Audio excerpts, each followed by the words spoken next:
wabarakatuh dan selamat siang. Perkenalkan, nama saya Nur Aifaitan Purnama, NIM K2201018, Program Studi S1 Ilmu Keperawatan. Saya Irma dengan NIM K2201012. Saya Lasmi, NIM K2201025. Dan saya Kausar Triwahyu, NIM K2201058. Di sini saya dan teman-teman saya akan membahas materi tentang negara hukum. Baiklah, marilah kita perhatikan materi berikut ini. Oke, baiklah. Di sini saya akan menjelaskan definisi dari negara hukum. Jadi, negara hukum adalah negara yang penyelenggaraan kekuasaan pemerintahannya didasarkan atas hukum. Oleh karena itu, pemerintah dan lembaga-lembaga lain dalam melaksanakan tindakan apapun harus dilandasi oleh hukum dan dapat dipertanggungjawabkan secara hukum. Jadi hukum juga adalah dasar yang diwujudkan dalam peraturan perundang-undangan yang berbuncang pada konstitusi atau hukum dasar negara. Negara berdasarkan atas hukum menempatkan hukum sebagai hal yang tertinggi sehingga ada istilah supremasi hukum. Selanjutnya yaitu perkembangan negara hukum. Jadi perkembangan negara hukum itu terbagi atas 4. Yang pertama itu negara hukum polis, yang kedua negara hukum liberal, yang ketiga negara hukum formal, dan yang keempat itu negara hukum material.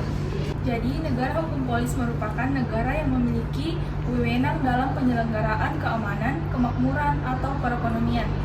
Selanjutnya itu negara hukum liberal. Jadi negara hukum liberal itu hadir karena adanya kecemasan atau sebagai bentuk reaksi terhadap konsep negara polis. Selanjutnya yaitu negara hukum formal. Jadi negara hukum formal merupakan negara hukum yang dapat pengesahan dari rakyat.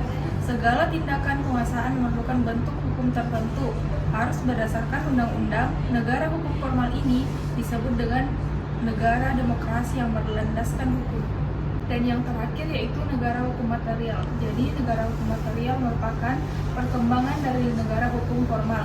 Berdasarkan hukum material, tindakan penguasaan dalam hal mendesak demi kepentingan warga negara dibenarkan atau melakukannya asas oportunitas. Kemudian, ciri-ciri negara hukum ada 3. Yang pertama itu supremasi hukum. Negara hukum memiliki supremasi hukum yang berarti hukum berlaku untuk semua orang termasuk pemerintah itu sendiri, tidak ada kekuasaan yang di atas hukum. Yang kedua, jaminan hak asasi manusia. Negara hukum memberikan jaminan dan perlindungan terhadap hak asasi manusia. Hak-hak ini harus dihormati dan dilindungi oleh negara. Yang ketiga, legalitas hukum.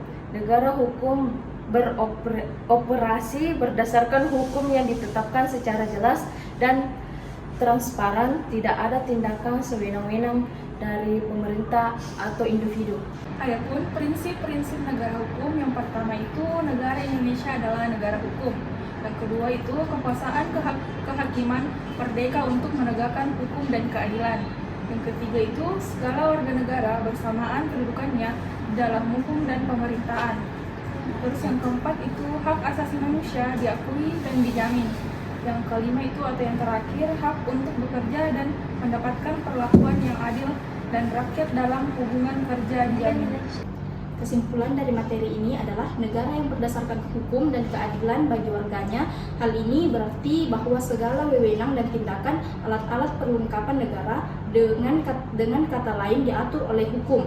Salah satu asas penting negara hukum adalah asas legalitas yang berkaitan erat dengan gagasan demokrasi, dan gagasan negara hukum merupakan unsur material negara hukum. Dalam kaitannya dengan negara hukum, kedaulatan rakyat diartikan sebagai hukum yang mengatur atau pemerintahan yang dibuat atas dasar kekuasaan dan kedaulatan rakyat. Negara hukum juga mendapatkan hukum pada posisi tertinggi. Kekuasaan harus tunduk pada hukum, bukan hukum yang tunduk pada kekuasaan. Terima kasih. Oke, baiklah teman-teman, itulah sedikit penjelasan video singkat dari kami tentang negara hukum. Kurang dan lebihnya mohon dimaafkan. Wassalamualaikum warahmatullahi wabarakatuh dan terima kasih.